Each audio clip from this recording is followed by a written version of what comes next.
বাংলাদেশ দল কি পারবে ভারতীয় দলকে পরাজিত করতে? আসন্ন টেস্ট সিরিজে কি হতে চলেছে সেই টেস্ট সিরিজে সেটাই বলবো এই ভিডিওতে। এবং এই কিছুদিন আগেই কিন্তু ভারতের দল ঘোষণা করেছে বাংলাদেশের বিপক্ষে বাংলাদেশকে হারানোর জন্য শক্তিশালী দল ঘোষণা করেছে ভারতীয় দল। এবং অনেকে ভাবছে ভারত ভয় পেয়ে গেছে, আসলে সেটা না। সিনিয়র ক্রিকেটাররা সকলে কিন্তু এই সিরিজে খেলতে যাচ্ছে, এই জন্যে কিন্তু সব সিনিয়র প্লেয়ারদের রাখা হয়েছে, শুধু স্বামী নেই। অনেকে ভেবেছিল স্বামী থাকবে, কিন্তু স্বামীকে রাখা হয়নি। স্বামীকে নিউজিল্যান্ড অস্ট্রেলিয়ার বিরুদ্ধে খেলানোর জন্য তাকে রেডি করা হচ্ছে, এই জন্য তাকে বিশ্রাম দেওয়া হয়েছে, এই জন্য তাকে খেলানো হয়নি।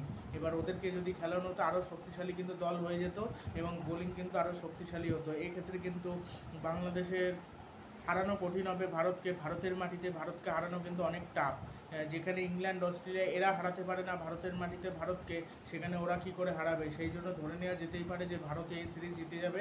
সৌরভ গাঙ্গুলি যেটা বলেছে একদম ঠিকই বলেছে, মানে বাংলাদেশ পারবে না। তবে বাংলাদেশ যদি খুব ভালো পারফরমেন্স করে, মানে অসাধারণ খেলে, প্রতিটা প্লেয়ার যদি ধারাবাহিকভাবে খেলে, তাহলেই একমাত্র মানে সম্ভব হারানো। না হলে সম্ভব না, না হলে হয়ে গেল, অবস্থা খারাপ আছে।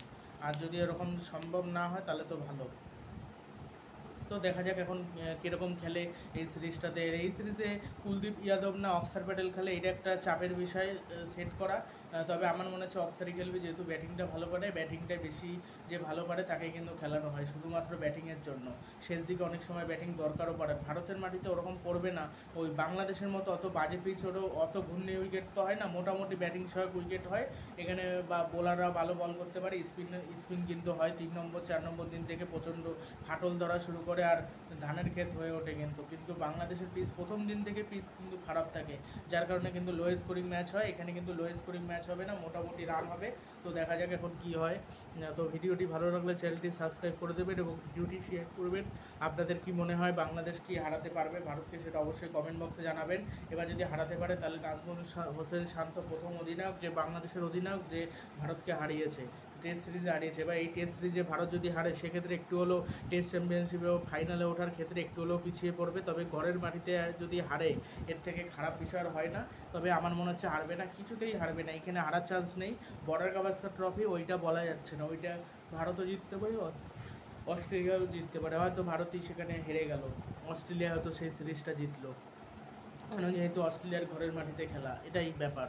আর বাংলাদেশের অন্যান্য প্লেয়ারদের ভালো যদি খেলতে পারে তাহলে তো সম্ভব জেতা, না হলে কিন্তু সম্ভব না। এবার যদি ধারাবাহিকতা দেখাতে না পারে, জঘন্য পারফরমেন্স করে, তাহলে তো হারবে। এবার জঘন্য পারফরমেন্স আমার মনে হয় করবে না, মানে ভালো খেলার চেষ্টা করবে। লিটন দাস ফর্মে ছিল না, লিটন দাস কিন্তু আবার ফর্মে ফিরে এসছে ঠিকই, আবার হয়তো ভারতের বিরুদ্ধেই খেলতে পারলো না লিটন দাস এমন একটা প্লেয়ার, রান করতে করতে হুট করে হারিয়ে যায়, রান আর করতে পারে না, আবার খুব ভালো খেলতে খেলতে বাজে খেলে, মানে কোনো ঠিক নাই, মানে এটাই হলো ব্যাপার। তো দেখা যাক কি হয় শেষ অবধি।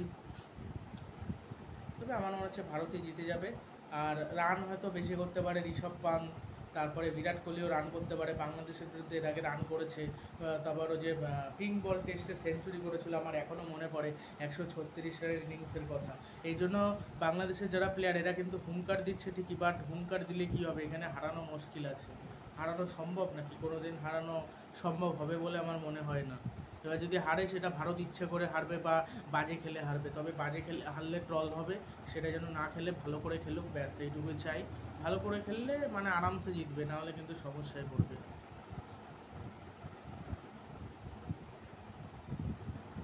আর এই বাংলাদেশের সিরিজের পর টেস্ট T20 সিরিজও রয়েছে, টেস্ট সিরিজের পর কিন্তু T20 সিরিজও রয়েছে আর কি।